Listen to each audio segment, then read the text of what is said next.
bili vi. Ako smo nečem pogriješili ili smo vam se nečem zamjerili, molim vas, javite nam.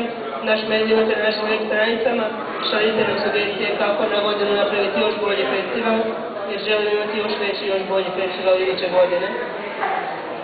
Sada bismo podijelili nagrade našim mladim lavovima, budućim, nadamo se, stripašima koji su se javili na ovaj natječaj i koji su odabrani kao najbolji. Njih 5 jednako dobrih, dobiti će jednake nagrade. Njihova imena će pročitati naš direktor festivala Slaven Gorički. Zamolio bi Luku Duvančića.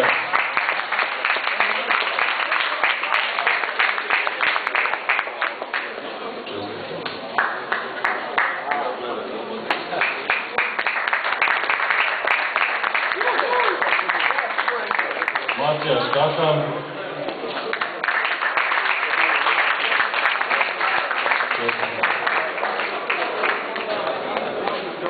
Mihael Bažuk.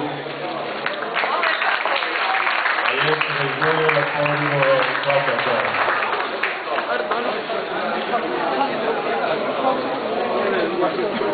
Franz Trukan.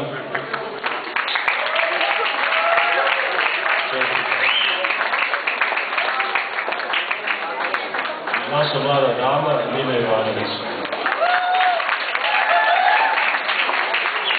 Čestitam.